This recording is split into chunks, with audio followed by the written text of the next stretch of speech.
Tiptoe into Scary Cities, Nightmarish New York by E Merwin.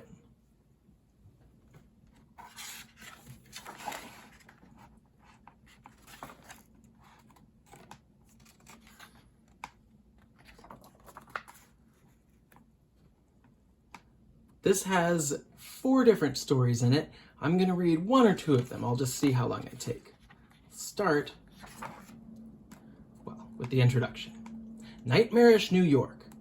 New York City is often called the city that never sleeps. While many New Yorkers are up all night, so too are the city's ghosts. For hundreds of years, millions of people have lived and died in the city. If you take a tour, watch out for phantoms. Get ready to read 4 spooky stories about New York City. Turn the page, if you dare. So this is going to be a scarier book, so if you're not ready for that, then you should pause this video and save it for when you're a little older. Old Silverleg at St. Mark's Church in the Bowery. Long ago, New York was called New Amsterdam. In 1647, a tough man named Peter Stuyvesant was governor. After a cannonball blew off his leg, Peter wore a wooden peg. The peg was made with silver bands, so he was known as Old Silverleg. In 1672, Peter died. He was buried in a crypt, but Old Silverleg didn't stay there for long. You see his silver leg? Soon after his death, workers saw Peter's spirit roaming through his house. One night, there was a fire. The next morning, a peg-legged ghost was seen staring into the ashes.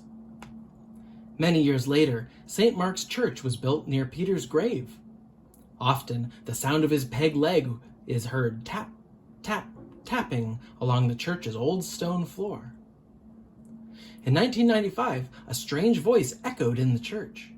Then, a man appeared who seemed to have walked through a wall. Many believe it was Peter's spirit.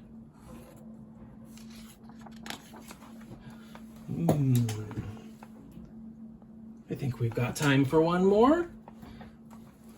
Haunted Halls. New York City has always welcomed immigrants. In the early 1900s, they came by ship.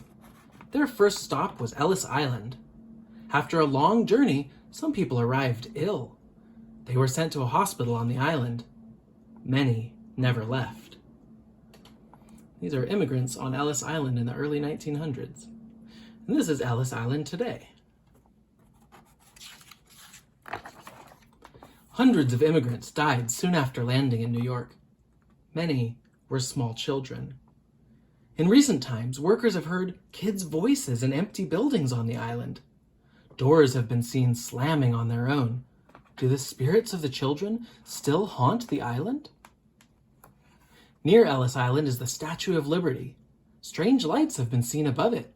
There are also reports of ghostly faces in the crown of the statue. Here's a sick child on a stretcher in 1915. Oh, now this next one's about Edgar Allan Poe. But you'll have to read that on your own, along with, what's the last story? Stars and Spirits, the Dakota. I've been there. It's pretty cool.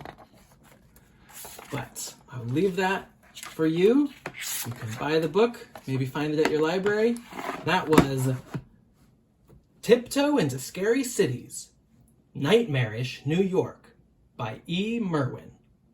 And this is EDU Kidspace. I am shooting these videos here in New York at the moment. And, well, I'm excited to show you a little bit of the scary side of New York. And I must say, I don't actually find New York to be a scary place at all. I really, really love it here, and I feel generally quite safe. But I love hearing about the spooky, spooky stories.